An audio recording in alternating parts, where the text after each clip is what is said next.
তুই নিজেকে কী ভাবিস মেহুল? আমার গায়ে হাত তুলে তুই আমার সমান হয়ে গেছিস। মনে রাখিস, তুই কখনো আমার বরাবর হতে পারবি না। আর না আমার মতো যোগ্য অন্য কাউকে তোরা কখনো গড়ে তুলতে পারবি এই শিখদের সাম্রাজ্যের হাল ধরার মতো। কারণ তোর বাবার হাতে আর বেশি দিন নেই, আর তুই না পারবি এই বিশাল ব্যবসা সামলে রাখতে। তোর সেই যোগ্যতাও নেই, থাকলেও সময় পাবি না। এই ব্যবসা আমার, আর আমারই থাকবে। কারণ আমি যদি একবার তোদের ব্যবসা ছেড়ে বেরিয়ে যাই, তবে তোদের এই তাসের ঘরের মতো সাজানো সাম্রাজ্য ধুলোয় মিশে ভেঙে পড়বে। তোরা পথে বসে যাবি মেহুল, পথে বসে যাবি। ভাবিস না আমি মজা করছি, কারণ আরমান কখনো মজা করে না। মনে রাখবি, এই ব্যবসার জন্য হলেও ইকবাল সাহেবকে আর তোকে, এই আরমানকেই প্রয়োজন। দিন শেষে তোকে আর তোর বাবাকে এই আমার জুতোই ছাড়তে হবে, মিলিয়ে নিস। আচমকি চোখ খুলে গেল মেহুলের। রাতের গভীরতা যত বাড়ছে, মেহুলের চোখের ঘুম যেন ততটাই দূরে পালাচ্ছে। বিছানায় এপাশ ওপাশ করে বেশ কয়েকবার ঘুমানোর চেষ্টা করে সে ব্যর্থ হলো। কোনোভাবেই যেন মস্তিষ্ক থেকে আরমানের সে বিষাক্ত কথাগুলো বের করতে পারছে না সে। মেহুলের এখনো মনে আছে সকালে আরমানের কালে সর কষানো আর ঘাড়ি জ্বালিয়ে দেওয়ার পর আরমান কয়েক সেকেন্ড নিস্তব্ধ হয়ে তার দিকে তাকিয়েছিল। এরপর নিজের গালে হাত বোলাতে বোলাতে তার চোখ দুটি হিংস্র পশুর মতো লাল করে এক প্রকার তাচ্ছিল্যের হাসি এসেছিল সে। অতঃপর মেহুলের দিকে এক পা এগিয়ে এসে দাঁত কিরমির করে ছুঁড়ে দিয়েছিল সে মারাত্মক কথাগুলো। এরপর থেকে আরমানের সাথে মেহুলের আর দেখা হয়নি। সে কোথায় গিয়েছে, কী করছে তা নিয়ে মেহুলের কোনো ধারণাও নেই, তার জানার আগ্রহও নেই। কিন্তু ওই শেষ কথাগুলো কিছুতেই মাথা থেকে যাচ্ছে না। মেহুল চেষ্টা করেও বলতে পারছে না। যতবার ঘুমানোর জন্য চোখ বুজছে, ঠিক ততবার কথাগুলো যেন তীরের মতো তার মস্তিষ্কের ভেতর ঘুরপাক খাচ্ছে।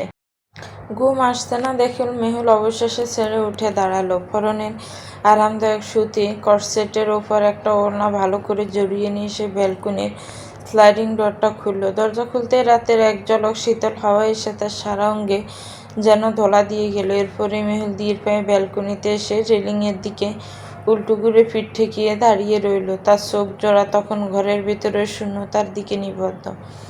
সে সকাল থেকে আরমানের বলা প্রতিটি শব্দ নিয়ে কাটাছেঁড়া করে চলেছে। আরমান তাকে ঠিক কী ইঙ্গিত করতে চাইল। মেহুল তীব্র অহংকার আর কুৎসিত খেলার আড়ালে অন্য কোনো রহস্য লুকিয়ে আছে। কারণ মেহুল এখন আরমানকে এক বিন্দু বিশ্বাস করে না। যে ব্যক্তি দীর্ঘ 2 বছর তাকে সম্পূর্ণ অন্ধকারে রেখেছে, বিয়ের প্রতিশ্রুতির আড়ালে অন্য একটা মেয়ের সাথে সম্পর্ক টিকিয়ে রাখতে পারে, সেই মানুষটা সব করতে পারে। হয়তো এমন কোনো ষড়যন্ত্র যা মেহুলের ভাবনারও অতীত। মেহুল যখন নিজের মস্তিষ্কের সাথে আরমানের কথার মারপ্যাচের এক মাস্তাদিত্য যুদ্ধে ভীষণ ব্যস্ত, ঠিক তখনই দুপদাপ হয়ে হঠাৎ ভারী কিছু একটা পড়ার প্রচণ্ড শব্দে ব্যালকনিটা কেঁপে উঠল। নিঝুম রাতে আচমকে কেমন আজ মেহুলের কলিজা যেন এক মুহূর্তের জন্য স্তব্ধ হয়ে গেল। সে চমকে উঠে গাড়গুড়ির পাশে তাকাতেই দেখালো কুচকুচে কালো পোশাক আর মুখে একটা ভয়ানক ভুতুড়ে মুখোশ পরা এক দীর্ঘকার অবয়ব দেওয়াল ঘেঁষে দাঁড়িয়ে আছে। হুট করে মাঝরাতে নিজের ব্যালকনিতে এমন কিছু দেখেই মেহুল আতঙ্কে নিজের জীবন বাঁচাতে যেই না একটা আকাশ ফাটার চিৎকার দিতে যাবে, অমনি ওই অভাবটি নিজের মুখের মুখোশটা এক ঝটকা টেনে খুলে ফেলল। Surprise sister! মুখোশটা সরাতে বেরিয়ে এলো মিনারের ছেলামুখ। সে 32টা দাঁতে বেঁকিয়ে মেহুলের দিকে তাকিয়ে খিলখিল করে হাসছে, যেন মাঝরাতে বোনের হার্ট অ্যাটাক প্রায় করিয়ে দেওয়াটা দুনিয়ার সবচেয়ে পুণ্যের কাজ। মিনারকে এই রূপে দেখেই মেহুলের ভয়ার্ত মুখটা 1 সেকেন্ডের রাগে লাল হয়ে গেল। সে নিজের বুকের উপর হাত রেখে দক দক করে পড়তে থাকা হাতটাকে শান্ত করার চেষ্টা করলো। তারপর এক মুহূর্ত সময় নষ্ট না করে চিতার মতো ক্ষিপ্ততা এগিয়ে গিয়ে মিনারের পিঠ লক্ষ্য করে ধুমধাম কয়েকটা কিল বসিয়ে দিল। অসভ্য বাদর কোথাকার! তোর এই মাঝরাতের ফাজলামি কোনো দিন যাবে না রে। আর একটু হলে আমি হার্ট অ্যাটাক করে ওখানেই মরে যেতাম।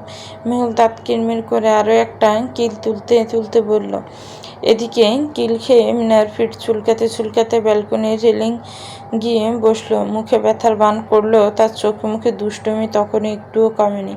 সে হাসতে হাসতে বলল, আরে আরে শান্ত হও বাগিনী। সকালবেলা অমন রানী ভিক্টোরিয়ার মতো আমার আরমান বেফিকে চড় মারলে আর গাড়ি পোড়ালে, আর এখন একটা ছোট্ট জাম্পে কেঁপে উঠলে। আমি তো ভাবলাম আমার ড্যাশিং বোনকে একটু স্পাইডারম্যান স্টাইলে এসে সারপ্রাইজ দেবো, কিন্তু মিনারের এই অদ্ভুত যুক্তি আর মুখের অদ্ভুত এক্সপ্রেশন দেখে মেহুল রাগ ধরে রাখতে পারল না। তার ঠোঁটের কোণ এক সিলতে হাসি ফুটে উঠল। মিনার সবসময় এমন ভীষণ গম্ভীর আর থমথমে পরিবেশটাকে সে নিজের এই পাগলামি দিয়ে এক নিমিষে হালকা করে দিতে পারে। মিনারের সে ফাজলামি আর ফিট চুলকানির মাঝে হঠাৎ করে মেহুলের রুমের দরজা সশব্দে করাঘাত হলো, খট খট খট। নিঝুম রাতে আচমকিক আওয়াজে দুই ভাই বোন একটু থমকে গেল। মেহুল মিনারকে ইশারা করে বলল, এত রাতে কে এলো? তুই এখানে বস, আমি দেখে আসছি কে এলো। কিন্তু মিনার এক লাফে রেলিং থেকে নেমে মেহুলকে হাত দিয়ে আটকে দিল। চোখে টিপে ফিসফিস করে বলল, আরে তুই দাঁড়া, আমি যাই দেখি কোন পেতনি কড়া নাড়তেছে।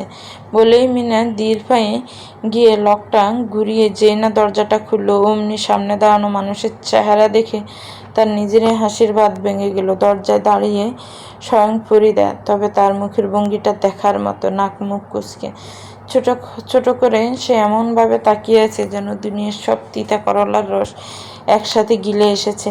মিনার ফরিদাকে এই রূপে দেখে তার নিজেকে ধরে রাখতে পারল না। সে অট্টহাসিতে হেসে উঠে ফরিদার গালটা টেনে ধরে রসিকতা সুরে বলল, ওরে আমার ফরিদা ডার্লিং, যে তা এই মাঝরাতে এভাবে ডাইনির মতন চোখ মুখ কুঁচকে তাকাইয়া আছো কে? হ্যাঁ, রূপ কি একটু বেশি পাইটা পড়তেছে? ফরিদা মিনারের হাতটা চটক দিয়ে সরিয়ে দিয়ে চরম বিরক্তি নিয়ে মুখ বাঁকালো আর চোখে তাকিয়ে বলে উঠল, শ্যামরা শর্ত দেখি, যত সব ঢং আর ন্যাকামি। তোর এই পেঁচপেচানি মার্কা ন্যাকামি আর ভালো লাগে না বাপু। সে মেহুলের ঘরে দেয়ালগুড়ির দিকে একবার চোখ গরম করে তাকিয়ে আবার মিনারের দিকে ঘুরল। কোমরে হাত দিয়ে তেরসা গলায় বলল, কয়টা বাজে খেয়াল আছে তোর? হ্যাঁ, রাত এখন 2টা বাজে, আর তুই এই অসময়ে আমার ঘুম থেকে উঠে এইখানে আনাইছস, তাও আবার এই কয়লার মতো দেখতে নিয়ে। ফরিদার কথা শুনে মিনার শব্দ করে হেসে উঠল। সেই পরিবার হাতে ব্ল্যাক ফরেস্ট কেকের বক্সটি নিয়ে ফরিদার দিকে তাকিয়ে চোখ মেরে বলল, এটা কয়লা না ডার্লিং, এটা কেক, খাবি নাকি তুই? ফরিদানটি আবার নাক মুখ কুচকে মুখ বাঁকালো। আনমনে ভাবজানত্ব সব, আমার ঘুম ধরছে, এরপরে যদি আমারে ডাইকা তুলছ বড় ভাইজান রে বিচার দিমু কইলাম। বলে সে আর এক মুহূর্ত না দাঁড়িয়ে গজগজ করতে করতে রুমের সামনে থেকে চলে গেল। এদিকে মিনার ফরিদা জ্বালিয়ে চরম মজা পেয়ে হাসতে হাসতে মেহুলের রুমের দরজা আটকে ভেতরে ঢুকলো। মেহুল মিনারকে মাঝরাতে কেক হাতে ব্যালকনির দিকে আসতে দেখে অবাক হয়ে বলল, এত রাতে কেক কোথায় পেলি তুই? মিনার ব্যালকনির ফ্লোরে দফাস করে বসতে বসতে বলল, আরে রাতে আসার সময় তোর জন্যই এনেছিলাম, কিন্তু মা বলল তুই নাকি শুয়ে পড়েছিস, তাই ফ্রিজে রেখে দিয়েছিল। এখন তোর রুমের লাইট অন দেখে পরিধানটিকে একটু ভালোবেসে ডেকে আনিয়ে নিলাম আর কি। মেহুল চোখ কপালে তুলে বলল, এত রাতে তুই পরিধানটিকেও ঘুম থেকে উঠিয়েছিস? উনি নিশ্চিত রেগে গিয়েছেন। মিনার হেসে কুটি ফাটি হয়ে বলল, রেগে মানে? বাপ রে বাপ, সেই কি জারি, এতক্ষণ তো ওনার হাতের জারিই খেলাম। মেহুল না হেসে পারল না। তুই পারিসও বটে, সারা বাড়িতে একমাত্র তুই আছিস যার সাথে ওনার 24 ঘন্টা যুদ্ধ লেগেই থাকে। মিনার কেকের বক্স খুলতে খুলতে বলল, আরে ওনারা রাগাতে খুব মজা লাগে রে, হেব্বি বিনোদন। একটু কিছু বললে শিং মাছের মতো লাফ দিয়ে ওঠেন। এদিকে ততক্ষণে মিনার কেকের একটা বড় পিস কেটে মেহুলের দিকে এগিয়ে দিল, কিন্তু মেহুল কেকটা না নিয়ে অন্যমনস্ক হয়ে থাকতে দেখি মিনার ব্রু কুচকে বলল, কি হলো, খাচ্ছিস না কেন? তোর ফেভারিট দেখেই তো আনলাম, নিয়ে খা। কি ভাবছিস তুই একদম? মেহুল একটা দীর্ঘশ্বাস ফেলে বলল, সকালে আরমানের বলা কথাগুলো ভাবছি মিনার, কোনোভাবেই কথাগুলো মস্তিষ্ক থেকে বের করতে পারছি না। মিনার কেকের একটা চামচ মুখে পুরে দিয়ে বলল, আরে দূর, ওই দুশ্চরিত্র বেইমান বেটা তো এখন পাগল হয়ে গেছে, ওর কথা মনে করে হুদায় টেনশন নিস না তো। মেহুল রেলিং ধরে সোজা হয়ে দাঁড়িয়ে বলল, না মিনার, আমার মনে হচ্ছে আরমান ভেতরে ভেতরে বড় কোনো ছাল ছালছে, কারণ সকালে যখন ও কথাগুলো বলছিল আমি ওর চোখে এক ধরনের অদ্ভুত আত্মবিশ্বাস দেখেছি, অন্যরকম কিছু একটা। ও আসলে কি করছে আমাদের সত্যিটা জানতে হবে। মিনারের সিবানো থামলো। সে কিছুটা চিন্তিত মুখ নিয়ে বলল, তার মানে তুই বলছিস সালমান ব্যাটার উপর নজর রাখতে হবে? মেহুল শুধু মিনারের দিকে তাকালো, আর তার চোখের ভাষায় বলে দিচ্ছিল সে কতটা সিরিয়াস। হঠাৎই ব্যালকনিতে কিছুক্ষণের জন্য একটা নিথর নীরবতা নেমে এলো। একসময় নীরবতা ভেঙে মেহুল শান্ত গলায় বলল, আরমান আমাদের কোম্পানি সম্পর্কে খুঁটিনাটি অনেক কিছুই জানে, কারণ বাবা ওকে নিজের হাতে তৈরি করেছেন। ব্যবসার সব মারপ্যাচ ওর নখদর্পণে। তাহলে এখন কি করবি? মিনার জিজ্ঞেস করলো। মেহুল শক্ত গলায় জবাব দিল, অফিস থেকে আরমানকে চিরতরে সরাতে হবে, আর তার জায়গায় আমাদের পরিবারেরই অন্য কাউকে বসাতে হবে। মেহুলের কথা শুনে মিনার প্লেটের বাকি কেকটুকু একবার মুখে সালাম করে দিল, তারপর গাল ভর্তি কেক নিয়ে মুখ নাড়তে নাড়তে বলে উঠল, আমাদের পরিবারে আর কে আছে যে দখল নিতে পারবে? আরমান বেটা লোকটা যেমনই হোক না কেন, বিজনেসের লাইনে কিন্তু হেভি ট্যালেন্টেড, এটা মানতেই হবে। মেহুল মিনারের কথা শুনল, কিন্তু কোনো কথা বলল না। সে নিজের শান্ত স্থির দৃষ্টি মিনারের উপরে নিবদ্ধ করল। মিনার তখনও সামনে তাকিয়ে মুখে নাড়ছিল বলে প্রথমে মেহুলের তাকানো খেয়াল করেনি, কিন্তু মেহুলকে হঠাৎ একদম চুপ হয়ে যেতে দেখে সে যেই না মেহুলের দিকে গাড় ঘুরালো, অমনি দেখলো মেহুল পলকহীন চোখে তার দিকে তাকিয়ে আছে। মিনার একটু থমকে গেল। সে ব্রুকুসকে ইশারা করে জিজ্ঞেস করলো, কিরে এভাবে দেখছিস কেন? ঠিক তখনই মেহুল মুচকি এসে আলতো করে চোখের পলক ফেললো। ইশারাটা বুঝতে মিনার বিষম খাওয়ার মতো অবস্থা করে দ্রুত মুখের কেকটা গিলে চেঁচিয়ে উঠল, একদম না, আমাকে এগুলোর মধ্যে ঝরাবি না বলে দিলাম। আমি শান্তিতে ঘুরে বেড়াচ্ছি দেখে তোর গায়ে লাগছে, তাই না? খবরদার, এসব ব্যবসা ট্যাবসা আমার দ্বারা হবে না। খবরদার, মার সামনে ভুলেও এই কথা তুলবে না, তাহলে আমার মাথা চিবিয়ে খেয়ে ফেলবে উনি। মিনার থামতেই মেহুল অত্যন্ত ঠান্ডা আর শান্ত কণ্ঠে মিনারকে বলল, একটু আগে না তুই বললি আরমান খুবই ট্যালেন্টেড, কিন্তু আমার দৃষ্টিতে আরমানের চেয়ে আমার ভাই মিনার বেশি ট্যালেন্টেড। এমন কোনো কাজ নেই যা তুই পারিস না, আর আমার বিশ্বাস আমাদের এই ব্যবসা তুই ছাড়া আর কেউ ভালোভাবে সামলাতে পারবে না। মিনার এক ঝটকায় ফ্লোর থেকে উঠে দাঁড়ালো, মেহুলের দিকে হাত জোর করে মিনতি করার ভঙ্গিতে বলল, ক্ষমা দে মা, আমাকে পায়ে পড়ি, এগুলোর মধ্যে আমাকে প্লিজ জড়াস না। মেহুলও উঠে দাঁড়িয়ে মিনারের মুখোমুখি হলো, অটল কণ্ঠে বলল, আমি কোনো আপত্তি শুনতে চাই না মিনার, আমি সিদ্ধান্ত নিয়ে নিয়েছি, আর আমি যা সিদ্ধান্ত নিই তা করেই ছাড়ি। তা তো তুই ভালো করেই জানিস। আজ রাতটা তোকে সময় দিল, ভেবে দেখিস। এত বছর ধরে অনেকের অনেক কটু কথা তো শুনেছিস, হয়তো সময় এসেছে এবার সবাইকে যোগ্য জবাব দেওয়ার। কথাটা বলতে বলতে মেহুল মিনারকে ঠেলতে ঠেলতে রুমের দরজার দিকে নিয়ে এলো। দরজাটা খুলে মিনারকে বাইরে বের করে দিয়ে বলল, আজ রাতটুকু বাবার সময় দিলাম, আর হ্যাঁ, তোকে একটু পর ফোনে একজনের নাম ঠিকানা পাঠাচ্ছে, ওর সম্পর্কে একটু খোঁজ নে। আশা করছি ওর সাথে দেখা করলে আরমানের ব্যাপারে অনেক গোপন তথ্য আমরা জানতে পারবো। মিনার পাল্টা কিছু বলতে চাচ্ছিল, কিন্তু তার আগে মেহুল তার মুখের উপর সপাটে দরজা বন্ধ করে দিল। মিনার চলে যাওয়ার পর মেহুল বিছানা থেকে নিজের মোবাইলটা তুলে নিল। গ্যালারি থেকে একটা ছবি সিলেক্ট করে মিনারের নাম্বারে একটা টেক্সট মেসেজ পাঠিয়ে দিল। সব কাজ শেষ করে মেহুল আবারও ব্যালকনিতে ফিরে এলো। তার কেকের অংশটুকু তখনও ফ্লোরে পড়ে আছে। মেহুল গিয়ে ফ্লোর থেকে কেকের প্লেটটা তুলে নিয়ে যখন ঘরের দিকে ফিরতে যাবে, ঠিক তখনই তার চোখ গেল বাড়ির সীমানার বাইরে, ইট সিমেন্টের তৈরি শুনশান রাস্তাটার উপর। তখন রাত 2:30 পার হয়ে গেছে। চারপাশে গুটগুটো অন্ধকার, শুধু ল্যাম্পপোস্টের আবছা আলো ওই রাস্তাটা কোনো মতে দৃশ্যমান। আর সে অস্পষ্ট আলো ছায়ার মাঝে মেহুল দেখল রাস্তার উপরে দাঁড়িয়ে আছে একটা মেয়ে। মেয়েটার কোলে একটা ছোট বাচ্চা।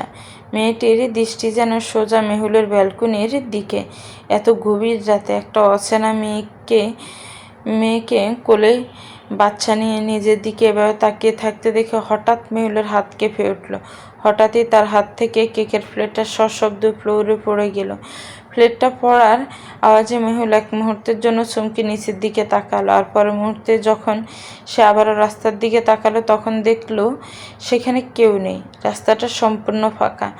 মেয়েটা যেন এক পলকে হাওয়ার মতো বাতাসে মিলিয়ে গেল। মেহুল চোখ ঘুরে অন্ধকারের মাঝে এদিক সেদিক তন্ন তন্ন করে খোঁজার চেষ্টা করলো, কিন্তু কোথাও কোনো মানুষের চিহ্ন দেখতে পেল না। নিঝুম রাতের এই অদ্ভুত ও গা ছমছমে কাণ্ডে মেহুলের মেরুদণ্ড বেয়ে একটা ঠান্ডা বয়স স্রোত বয়ে গেল। সে আর এক মুহূর্তে ব্যালকনির খোলা বাতাসে দাঁড়িয়ে থাকার সাহস করল না। তাই দ্রুত ঘরের ভেতর প্রবেশ করে স্লাইডিং দরজাটা বন্ধ করে লক করে দিল। ঘরের ভেতরে সেনা আলো এসে সে যখন বিছানায় শুয়ে পড়ল এবং কম্বলটা গায়ের উপর টেনে নিল। আরমানের রহস্যময় কথা, মিনারের ভবিষ্যৎ, আর এই মাঝরাতের রহস্যময় মেয়ে, সব মিলিয়ে এক অদ্ভুত গোলক দাদায় মাথাটা জিমজিম করতে করতেই মেহুল একসময় গভীর ঘুমে তলিয়ে গেল। বাংলাদেশের গড়িতে যখন গভীর রাত, ঠিক তখন সিঙ্গাপুরের সময় ভোর রাত 4টা। সিঙ্গাপুরের বুকে মাথা উঁচু করে দাঁড়িয়ে থাকা এক বিশ্ববিখ্যাত আলিশান হোটেলের রাজকীয় ভিআইপি ছোট্ট পুরো রুমের প্রতিটি কোনো যেন আভিজাত্য আর আধুনিকতার এক অবনম্য মিশেল। চোখ দাদানো মাছ ঝাড়বাতি আর দামি আসবাবে সাজানো সেই নিস্তব্ধ রুমে এক অন্যরকম গাম্ভীর্য বিরাজ করছে। রুমের বিশাল এলইডি টিভির সামনে আয়েশ করে বসে আছে এক অত্যন্ত সুদর্শন ও পুরুষালী চেহারার যুবক। তার চুলে মেসি টেক্সচার লং লেয়ার কাট দেওয়া, ডান হাতের ফর্সা আঙুলে জ্বলজ্বল করছে একটি খাঁটি রূপার আংটি। তার কবজিতে জড়ানো একই ধাতুর একটি ব্রেসলেট, 2 আঙ্গুলের ফাঁকে জ্বলন্ত দামি ব্র্যান্ডের সিগারেট থেকে কুণ্ডুলি ফাঁকিয়ে ধোঁয়া উঠছে আকাশে। সে গভীর মনোযোগ দিয়ে পায়ের উপর পা তুলে টিভির পর্দায় ভেসে ওঠা আন্তর্জাতিক খবরের দিকে তাকিয়ে আছে। তার ঠিক পাশেই সোফায় বসে আছে ধ্রুব, সালমানের অত্যন্ত বিশ্বস্ত এবং ব্যক্তিগত সেক্রেটারি। ধ্রুব বেশ কিছুক্ষণ ধরে ফোনে কলে রাখা স্ফুলিঙ্গকৃত ফাইলগুলো এক এক করে গেটে বিভিন্ন কোম্পানির নতুন বিজনেসের প্রপোজালগুলো সালমানকে পড়ে শোনাচ্ছে। সালমান টিভির পর্দা থেকে চোখ না সরিয়ে অত্যন্ত নিষ্প্রিয়ভাবে তা শুনে চলেছে। ঠিক তখনই টেবিলের উপর রাখা সালমানের আইফোনটি তীব্র কম্পনে বেজে উঠল। সালমান ধীর ভঙ্গিতে টেবিল থেকে ফোনটা তুলে নিল। স্ক্রিনের দিকে তাকাতেই ভেসে উঠল তার খাস লোক ছোটনের নাম। কলটা রিসিভ করে কানে ধরতে ওপাশ থেকে ছোটনের অত্যন্ত আশঙ্কাজনক ও ভয়ার্ত কণ্ঠস্বর ভেসে এলো, ভাই, পুরো সিলেট আমরা তন্ন তন্ন করে খুঁজে ফেলেছি। এমন কোনো এলাকা, এমন কোনো ছোট গলি বা বাড়ি নেই, বাকি নেই যেখানে আমরা ভাবিকে খুঁজে নেই। এত খোঁজার পরও ওনার কোনো হদিস পাওয়া যাচ্ছে না ভাই। বিগত 5 বছরে এই নিয়ে আমরা অন্তত 50 বারের ওপর ভাবিকে বিভিন্ন জায়গায় খুঁজেছি, কিন্তু প্রতিবারই খালি হাতে ফিরতে হয়েছে। আমার তো এখন মনে হয় ভাই, ভাবি হয়তো সিলেটের স্থায়ী বাসিন্দা কখনোই ছিলেন না। অন্য কোনো এলাকায় বা অন্য কোনো শহর থেকে ভাবি সাময়িকভাবে সিলেটে এসেছিলেন। ছোটনের কথা শেষ হওয়া মাত্রই সালমানের চোয়াল শক্ত হয়ে গেল। সে ছোটর কোণে সিগারেটটা অ্যাশ ট্রেতে ফিসে নিভিয়ে দিল। অতঃপর পুরো রুমে তার সেই চাবুকের মতো গুরু গম্ভীর ও শীতল কণ্ঠস্বর প্রতিধ্বনি করে বলল, না, শব্দটা শোনা আমার একদম পছন্দ নয় ছোটন। তা তুই খুব ভালো করেই জানিস। সিলেটে পাওয়া যায়নি তো কি হয়েছে? দরকার পড়লো পুরো বাংলাদেশ ইঞ্চি ইঞ্চি করে খুঁজে ওকে আমার সামনে এনে দাঁড় করা। ওপাশ থেকে ছোটন ভয়ে ঢোক গিলে কাঁপা কাঁপা গলায় বলল, জি ভাই, আমি আমার সর্বোচ্চ চেষ্টা করব। অতঃপর ওপাশ থেকে কলটা কেটে গেল। ফোনটা সোফায় ছড়ে ফেলে সালমান ধীর পায়ে উঠে দাঁড়ালো। তার পরনে থাকা ট্রাউজারের পকেটে হাত গিয়ে সে এগিয়ে গেল হোটেলের সেই সুবিশাল কাছের দেয়ালের সামনে।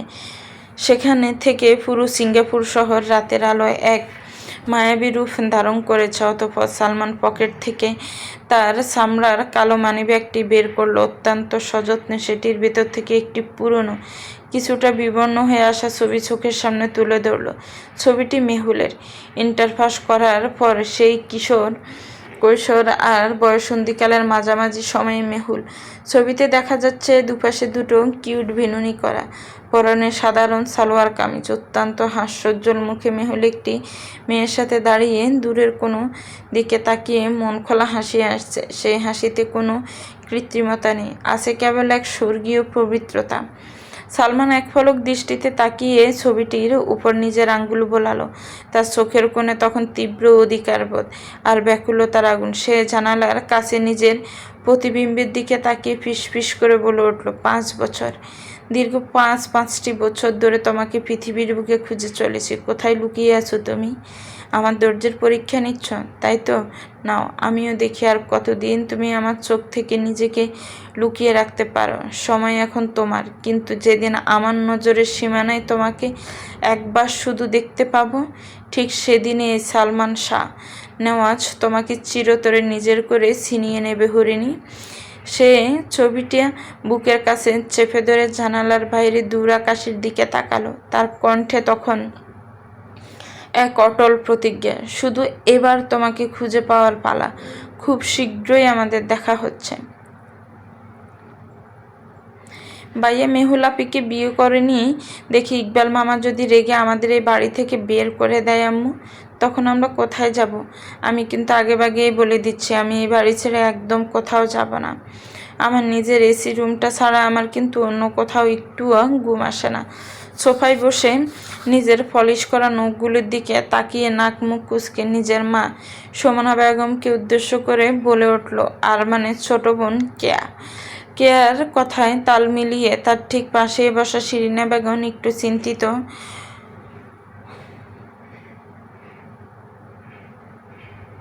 মুখে সুমনা বেগমের দিকে তাকিয়ে বলল, হ্যাঁ আপা, কেয়া মামুনি কিন্তু ঠিকই বলেছেন।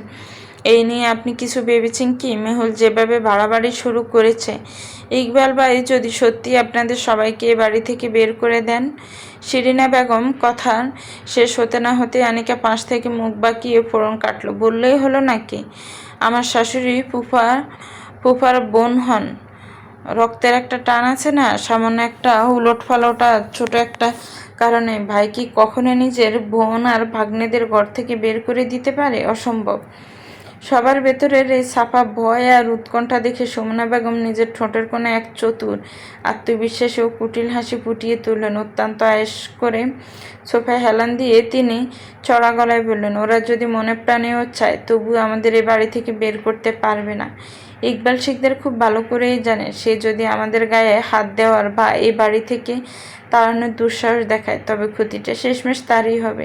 শিকদারদের এমন কিছু নারী বুড়ির খবর আমার জানা আছে, যা প্রকাশ পেলে ওদের মান ইজ্জত সব ধুলোয় মিশবে। তাই বলছি, এত টেনশনের কিচ্ছু নেই। যেমন চলছে সব কিছু তেমনই চলবে। সুমনা বেগমের এই মারফেস আর আত্মবিশ্বাসী আশ্বাসবাণীতে ঘরের বাকি সবার মুখে যেন স্বস্তির নিঃশ্বাস নামল। কেয়া আর শিরিনা বেগম একে অপরের দিকে তাকিয়ে মৃদু হাসলেন। এদিকে ওই একই রুমের বিশাল জানালাটার গ্রিলে হাত ঠেকিয়ে চুপচাপ দাঁড়িয়েছিল আরমান। পেছনের সবার প্রতিটি কথায় তার কানগোচর হচ্ছিল, কিন্তু এই মুহূর্তে ঘর থেকে তাড়িয়ে দেওয়া ভাই ইকবাল শিকদারের রাগ নিয়ে তার মনে কোনো বিন্দুমাত্র চিন্তা নেই। কারণ সে খুব ভালো করেই জানে তার মায়ের মাথায় যে পরিমাণ চতুরতার বিষাক্ত বুদ্ধি আছে, তা দিয়ে তিনি অনায়াসে সব পরিস্থিতি সামাল দিয়ে দেবেন। আরমানের আসল ভাবনা এখন অন্য কিছুকে কেন্দ্র করে আবর্তিত হচ্ছে। তার চোখ দুটো জানালার উপরে এক অদ্ভুত শূন্যতা স্থির। সে মনে মনে কোনো এক গভীর ও মারাত্মক পরিকল্পনা শেষ করার চূড়ান্ত প্রস্তুতিতে মনোনিবেশ করছে, যা এই শিকদার পরিবারের পায়ের নিচের মাটি আজীবনের জন্য কাঁপিয়ে দেবে।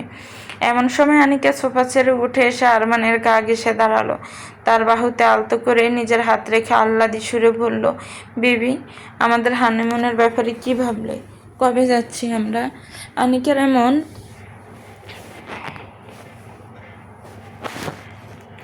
আরমান নিজের ভেতরে সব কুটিল চিন্তা এক লহমায় আড়াল করে আনিকার দিকে তাকিয়ে এক মিষ্টি মায়াবী হাসি দিল। আনিকার গালে আলতো করে টোকা দিয়ে বলল, তোমার পছন্দের জায়গা অলরেডি ডান বেবি। সুইজারল্যান্ডের টিকিট আমি বুক করে ফেলেছি। অফিসের এদিকে কিছু জরুরি কাজ আজকের মাঝেই আমি সামলে নিচ্ছি। আমরা আগামীকাল রাতের ফ্লাইটে রওনা হব। আরমানের মুখে এই সুখবর শোনা মাত্র আনিকের মুখে আনন্দের এক জলমলে জাদুকরি হাসি ফুটে উঠল। সে খুশিতে আরমানকে জড়িয়ে ধরতে যাবে, ঠিক তখনই সোফা থেকে ক্যাশ চেঁচিয়ে উঠল, আমার জন্য কিন্তু ব্র্যান্ডের গিফট আনতে হবে ভাইয়া। লিস্ট অলরেডি মোবাইলে তৈরি করে রেখেছি, আজ রাতেই তোমায় হোয়াটসঅ্যাপ করে দেব।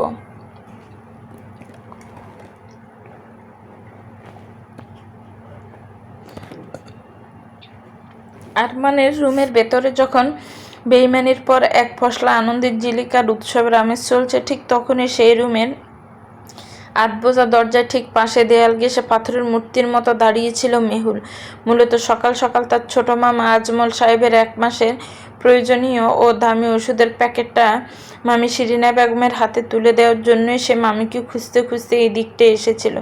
কিন্তু দরজার কাছাকাছি আসতেই ভেতরে ছড়া গলার কথোপকথন শুনে তার পা দুটো যেন মেঝেতে আটকে গেল। সে স্তব্ধ হয়ে দাঁড়িয়ে ভেতরের সবটুকু কথা শুনল।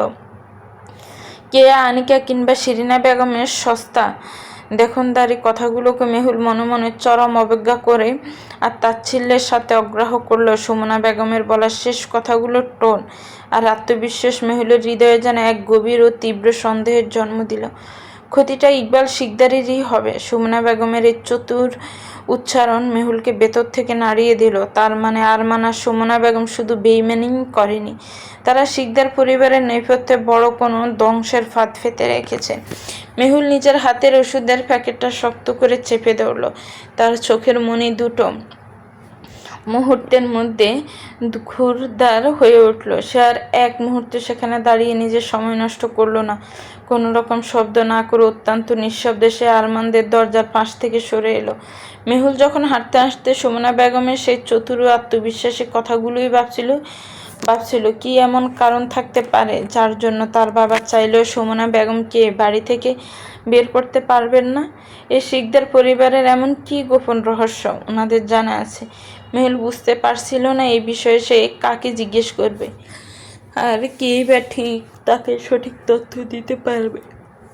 ঠিক তখনই ড্রয়িং রুম পার হওয়ার সময় মেহুলের নজর গেল রান্নাঘরের দিকে।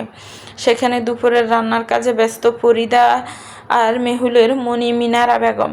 চুলার গরমে মিনারা বেগমের কপাল ও চোখ মুখে সারাদিনের কাজকর্মের ক্লান্তি আর ঘাম স্পষ্ট। মেহুল আর দ্বিধা না করে ধীর পায়ে রান্নাঘরে এগিয়ে গেল। গিয়েই যেন সে পিছন থেকে আলতো করে মিনারা বেগমকে জড়িয়ে ধরল। হঠাৎ এই তীব্র গরমের মাঝে মেহুলকে রান্নাঘরে দেখে মিনারা বেগম চমকে উঠলেন। তিনি মেহুলের হাত দুটো সরিয়ে দিয়ে স্নেহ সুরে বকলেন, এখানে কেন এসেছিস মেহু? দেখেছিস কত গরম এখানে, যা তুই বাইরে গিয়ে ফ্যানের নিচে বস, কিছু লাগলে আমাকে বল, আমি দিয়ে আসছি। মেহুল মিনারার কথা শুনল না, বরং আরও একটু লেপটে গিয়ে মিনারা বেগমের ঘাড়ের উপর নিজের থুতনিটা রাখল। অত্যন্ত আদুরে গলায় আবদার করল, আমার কিছু লাগবে না, আমার শুধু তোমাকে চাই মনি। তোমাকে কিছুক্ষণের জন্য দাঁড় পাওয়া যাবে, কাজ শেষে আবার ফিরিয়ে দেব। মেহুলের এমন বাচ্চা সুলভ ও মিষ্টি কথায় মিনারা বেগমের ক্লান্ত মুখে একটা সুন্দর হাসি ফুটে উঠল। তিনি চুলার আঁচটা কমিয়ে মেহুলের দিকে ঘুরে বললেন, পাগলি মেয়ে, আমাকে দিয়ে কি করবি তুই শুনি? একটু আদর খাবো। মেহুল এবার মিনারা বেগমের গাড়ে নিজের নাক ঘষে গভীর এক নিঃশ্বাস নিয়ে বলল, তোমার ভেতর থেকে না একটা অদ্ভুত ছেনা মামা গন্ধ আসে মনি, এই উমটুকু আমার এখন খুব প্রয়োজন। আচমকিক মেহুলের মুখ থেকে এই মা গন্ধর কথা শুনে মিনারা বেগমের হাতের নাড়াছাড়া যেন মুহূর্তের জন্য স্তব্ধ হয়ে গেল। তার চোখের কোণে এক লহমায় বেসে উঠল এক গভীর আকুলতা ও স্নেহ।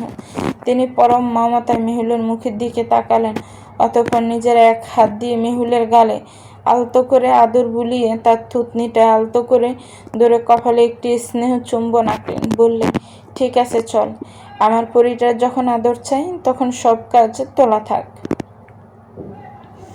চলবে তো। ভিউয়ার্স, গল্পটা দেরি করে দেওয়ার জন্য আমি আন্তরিকভাবে দুঃখিত। আমি আসলে শারীরিক মানসিকভাবে অনেক অসুস্থ ছিলাম।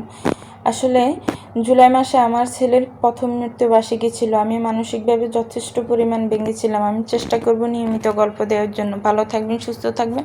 আল্লাহ হাফিজ। আসসালামু আলাইকুম।